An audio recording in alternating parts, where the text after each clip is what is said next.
अब समय आ चुका है कि सनातन बोर्ड का गठन हो, बोर्ड की ज़मीन है उसके ऊपर दावा करें। एक तो वक्फ बोर्ड समाप्त हो, दूसरी बात समाप्त ना करे तो उसमें संशोधन जरूर हो, तीसरी बात अगर वक्फ बोर्ड आपको रद्द नहीं करवाना है तो उसके सामने सनातन बोर्ड गठन हो।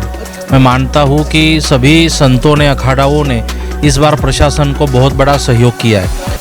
लगातार प्रयागराज में हम बने हुए हैं, तमाम दिव्य संतों के आपको दर्शन करा रहे हैं, उनके सुविचार को सुना रहे हैं। इसी कड़ी में आज हमारे साथ मौजूद हैं श्री जनार्दन हरि जी महाराज जी, जो महामंडलेश्वर हैं श्री निर्मल अखाड़ा के। उनसे हम बातचीत करेंगे और जानने की कोशिश करेंगे कि इस बार का महाकुंभ कितना दिव्य और भव्य है। महाराज जी, किस तरीके का संजोग बना इस बार के महाकुंभ में और कितना दिव्य और भव्य आपको नजर आ रहा है? जैसे महाकुंभ नाम से ही हम जान सकते हैं कि इसकी व्यवस्थाएं उसी तरह से की गई है और प्रशासन ने पहले से इतने करोड़ों श्रद्धालु यहाँ पहुँचेंगे उसी तरह यहाँ कुंभ की सारी व्यवस्थाएं करी है। और जो अखाड़े और जो भी शिविर लगे हैं संतों के, मैं मानता हूँ कि सभी संतों ने, अखाड़ाओं ने इस बार प्रशासन को बहुत बड़ा सहयोग किया है, जिस कारण से इतने करोड़ों लोग जो है उनके निवास की, भोजन की भी व्यवस्था हुई। अपने आप में एक विशेषता है कि इतने करोड़ों लोग यहाँ आने के बाद एक भी श्रद्धालु भूखा नहीं सोता। इसमें ज़रूर हम प्रशासन को तो धन्यवाद करेंगे सारी व्यवस्थाओं के लिए। विशेष रूप से मैं सभी धर्माचार्य और सभी अखाड़े और सभी पूज्य संत महात्मा जिन्होंने शिविर लगाया है, अपना कैंप लगाया, उनको भी धन्यवाद करूंगा कि उन्होंने निवास और भोजन की सब ने व्यवस्था की अपनी ओर से, स्वयं स्फूर्ति से, वो भी धन्यवाद के पात्र है। जब ये कुंभ का आगाज़ हो रहा था, दिव्य भव्य कुंभ की शुरुआती शर्तें, तैयारियां चल रही थी, तो वक्फ बोर्ड के कुछ लोगों ने कहा कि ये पूरा जिसपे कुंभ लगाया जा रहा है, जिसपे अखाड़े बन रहे हैं, वो सब वक्फ का ज़मीन है। उसको लेकर आप क्या कुछ सोच रहे हो, क्या कहना चाहते हैं? अब समय आ चुका है कि सनातन बोर्ड का गठन हो और सनातन बोर्ड के माध्यम से हम सभी धर्माचार्य जो भी इनकी ये वक्फ बोर्ड की ज़मीन है उसके ऊपर दावा करें। 27 तारीख को बैठक होने वाली है, धर्म संसद की बैठक है और सनातन बोर्ड की मांग हो रही है, तो क्या कुछ आप किस तरीके से मांग कर रहे हैं, इसमें क्या क्या चीज़ें आप लोग चाहते हैं? उसके बारे में मुझे जानकारी नहीं है, क्योंकि वो जो संसद है वो अलग, उसमें संत अपनी बात रखेंगे, उसके बारे में मुझे कोई जानकारी नहीं। अधिकृत रूप से मेरे पास जो जानकारी है अखाड़ों को लेकर, क्या है सनातन बोर्ड बनने, उसके लिए किसी सब संतों का समर्थन है कि सनातन, दो बातें हैं, एक तो वक्फ बोर्ड समाप्त हो, दूसरी बात समाप्त ना करे तो उसमें संशोधन जरूर हो, तीसरी बात अगर वक्फ बोर्ड आपको रद्द नहीं करवाना है तो उसके सामने सनातन बोर्ड गठन हो। आज बीजेपी के एक विधायक थे प्रवक्तानंद जी, उन्होंने आज यहाँ महामंडलेश्वर की वो ले ली, तो उसको कैसे देखते हैं? और इस तरीके के लोग जब इसमें आते हैं, महामंडलेश्वर बनते हैं पॉलिटिक्स से या राजनीति से या कोई युवा, तो कैसे देखते हैं आप लोग इस पूरे समाज को? देखिए, धर्म सत्ता में राज सत्ता जो है वो उसमें अगर जुड़ती है तो ये अच्छी बात है, अच्छा संदेश है। एक बात सबके ध्यान में लाई जाती है कि भाई देखो, जो राज सत्ता है वो धर्म सत्ता में इंटरफेयर तो नहीं कर सकती, लेकिन धर्म सत्ता से जुड़ जरूर सकते हैं।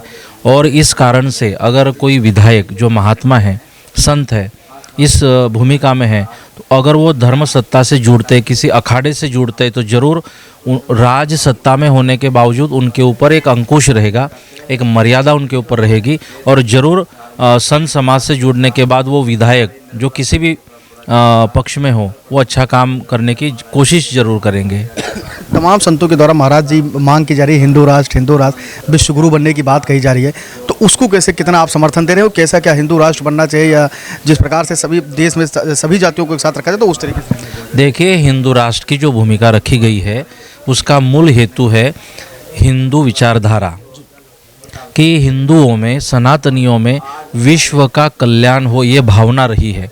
हिंदू राष्ट्र का मतलब है विश्व का कल्याण हो, और ये विश्व में तो सभी रहते हैं, तो ये एक विचारधारा हिंदुत्व की सनातन धर्म की, कि ये हिंदू राष्ट्र होने का मतलब है यहाँ किसी से क्या द्वेष हो, किसी को परेशान किया जाए, किसी की भावनाओं को ठेस पहुँचाई जाए, ये हिंदू राष्ट्र का उद्देश्य नहीं है।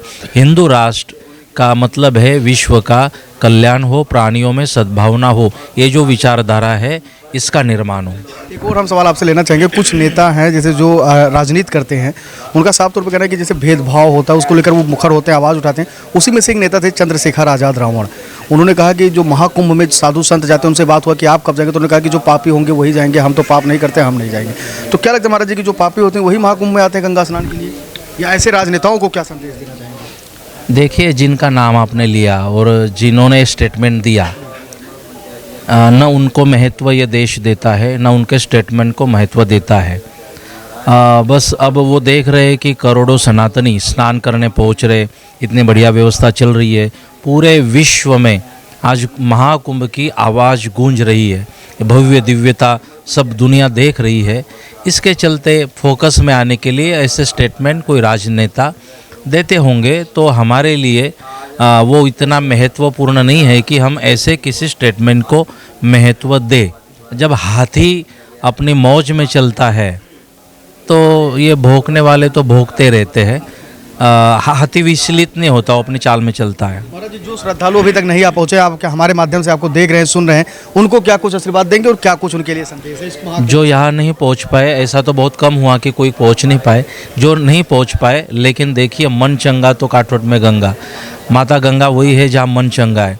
जिनका मन यहाँ लगा हुआ है, भले शरीर से वो ना पहुँचे हो फिजिकल, लेकिन वो मन से यहाँ उपस्थित है, तो मैं मानता हूँ माँ गंगा उनको भी आशीर्वाद दे रही है और उनका भी मंगल माँ गंगा कर ही रही है। तो आप थे जनार्दन हरिगिरी जी महाराज, जो महामंडलेश्वर है निर्मल अखाड़ा के। हमसे उन्हें बातचीत की, बहुत सारे विषयों पे हमने बातचीत की, चाहे वो राजनीति से संबंधित हो या फिर धर्म से संबंधित या फिर सनातन बोर्ड को लेकर आपने बेबाकी से अपनी राय रखी। कैमरा पर्सन शिवांशु के साथ मैं संजय पांडे, फिल्मीटिक्स, प्रयागराज, महाकुंभ।